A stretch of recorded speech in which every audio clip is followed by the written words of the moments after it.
ಸ್ಫೋಟಿಸುವುದಾಗಿ ಬೆದರಿಕೆ ಪತ್ರ ಪ್ರಕರಣಕ್ಕೆ ಸಂಬಂಧಪಟ್ಟಂತೆ ಕೇಂದ್ರ ಗೃಹ ಸಚಿವ ಅಮಿತ್ ಶಾಗೆ ಪತ್ರವನ್ನ ಬರೆದಿದ್ದಾರೆ ಶಾಸಕಿ. ರಾಮ ಮಂದಿರವನ್ನ ಸ್ಫೋಟಿಸುವುದಾಗಿ ಬೆದರಿಕೆ ಪತ್ರ ಬರೆಯಲಾಗಿತ್ತು. ಆ ವಿಚಾರಕ್ಕೆ ಸಂಬಂಧಪಟ್ಟಂತೆ ಕೇಂದ್ರದ ಗಮನಕ್ಕೆ ತಂದಿದ್ದಾರೆ ಶಶಿಕಲಾ ಜೊಲ್ಲೆ. ಕರ್ನಾಟಕ ಹಿಂದೂ ದೇವಾಲಯಗಳಿಗೆ ರಕ್ಷಣೆ ಸಿಗ್ತಿಲ್ಲ. ಪತ್ರವನ್ನ ಬರೆದಿಟ್ಟ ವ್ಯಕ್ತಿಗೆ ಕಾನೂನು ಪ್ರಕಾರ ಶಿಕ್ಷೆ ಆಗಬೇಕು. ಬೆದರಿಕೆ ಪತ್ರ ಬರೆದವರ ವಿರುದ್ಧ ಕ್ರಮಕ್ಕೆ ಒತ್ತಾಯಿಸಿದ್ದಾರೆ. ಬೆಳಗಾವಿ ಜಿಲ್ಲೆ ನಿಪ್ಪಾಡಿ ಪಟ್ಟಣದಲ್ಲಿರುವಂತಹ ರಾಮ ಮಂದಿರವನ್ನ ಸ್ಫೋಟಿಸುವುದಾಗಿ ಬೆದರಿಕೆ ಪತ್ರವನ್ನ ಇಡಲಾಗಿತ್ತು.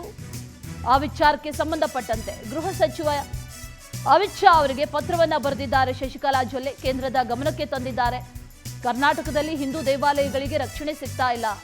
ದೇವಾಲಯಗಳಿಗೆ ಈ ರೀತಿಯಾಗಿ ಓಪನ್ ಆಗಿ ಇಂಥ ಲೆಟರ್ಗಳನ್ನ ಬರೆಯಲಾಗ್ತಾ ಇದೆ, ಇಡಲಾಗ್ತಾ ಇದೆ.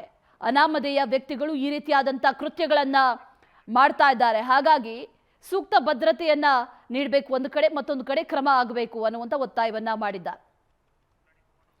ವಿಚಾರಕ್ಕೆ ಸಂಬಂಧಪಟ್ಟಂತೆ ಮತ್ತಷ್ಟು ಡೀಟೇಲ್ಸ್ ಅನ್ನ ನೀಡ್ತಾರೆ ನಮ್ಮ ಪ್ರತಿನಿಧಿ ಸಿದ್ದೇಶ್ ಪುಠಾಣೆ. ದೂರವಾಣಿ ಸಂಪರ್ಕದಲ್ಲಿ ಜಾಯಿನ್ ಆಗ್ತಾ ಇದ್ದಾರೆ. ಸಿದ್ದೇಶ್, ಇತ್ತೀಚಿನ ದಿನಗಳಲ್ಲಿ ಇಂಥ ಕೃತ್ಯಗಳು ಜಾಸ್ತಿ ಆಗ್ತಾ ಇದೆ. ಶಶಿಕಲಾ ಜೊಲ್ಲೆ ಅವರು ಈಗ ಏನಂತ ಒತ್ತಾಯ ಮಾಡಿದ್ದಾರೆ, ಏನೇನು ಡೀಟೇಲ್ಸ್ ಇದೆ ವಿಚಾರಕ್ಕೆ ಸಂಬಂಧಪಟ್ಟಂತೆ? ಅಶ್ವಿನಿ, ಏನಂತಂದ್ರೆ ಬೆಳಗಾವಿ ಜಿಲ್ಲೆಯ ನಿಪ್ಪಾಣಿಯಲ್ಲಿ ಏನು ಪುರಾತನ ಶ್ರೀರಾಮ ಮಂದಿರ ಇತ್ತು. ಈ ರಾಮ ಮಂದಿರಕ್ಕೆ 2 ಬೆದರಿಕೆ ಪತ್ರ ಬಂದ ಹಿನ್ನೆಲೆಯಲ್ಲಿ ನಿಪ್ಪಾಣಿಯಾದ್ಯಂತ ಏನಂತಂದ್ರೆ ಪೊಲೀಸ್ ಬಂದೋಬಸ್ತ್ ಜೋರಾಗಿದ್ದು, ರಾಜಕೀಯ ಪಕ್ಷಗಳು ಈಗ ಇದರಲ್ಲಿ ಧುಮುಕಿದ್ದು. ಇತ್ತೀಚೆಗಷ್ಟೇ ನಿಪ್ಪಾಣಿ ಶಾಸಕಿ ಏನಂತಂದ್ರೆ ಬಿಜೆಪಿ ಶಾಸಕಿಯಾದ ಶಶಿಕಲಾ ಜೊಲ್ಲೆ ಅವರು ಕೂಡ ಗೃಹ ಮಂತ್ರಿಗಳಿಗೆ ಏನಂತಂದ್ರೆ ಇದರ ಕುರಿತು ಏನಂದ್ರು ಸಮಗ್ರವಾಗಿ ಒಂದು ಮನವಿಯನ್ನು ಮಾಡಿದ್ದಾರೆ. ಮತ್ತೆ ರಾಮ ಮಂದಿರಕ್ಕೆ ಸೂಕ್ತ ಭದ್ರತೆ ಒದಗಿಸಬೇಕು ಮತ್ತು ಇಲ್ಲಿಯ ಮಂದಿರವಷ್ಟೇ ಅಲ್ಲ, ದೇಶಾದ್ಯಂತ ಹಿಂದೂ ದೇವಾಲಯಗಳಿಗೆ ಭದ್ರತೆ ವಹಿಸಬೇಕೆಂದು ಏನು ಒಂದು ಮನವಿ ಪತ್ರವನ್ನು ಕೂಡ ಸಲ್ಲಿಸಿರುವಂತದ್ದು. ಮತ್ತೆ ಶ್ರೀರಾಮ್ ಸೇನೆ ಸಂಘಟನೆಯ ಪ್ರಮೋದ್ ಮುತಾಲಿಕ್ ಅವರು ಕೂಡ ಪ್ರತಿಕ್ರಿಯೆಯನ್ನು ನೀಡಿ ನಿಪ್ಪಾಣಿ ರಾಮ ಮಂದಿರ ಕುರಿತು ಅವರು ಕೂಡ ಪ್ರತಿಕ್ರಿಯಿಸಿದ್ದಾರೆ.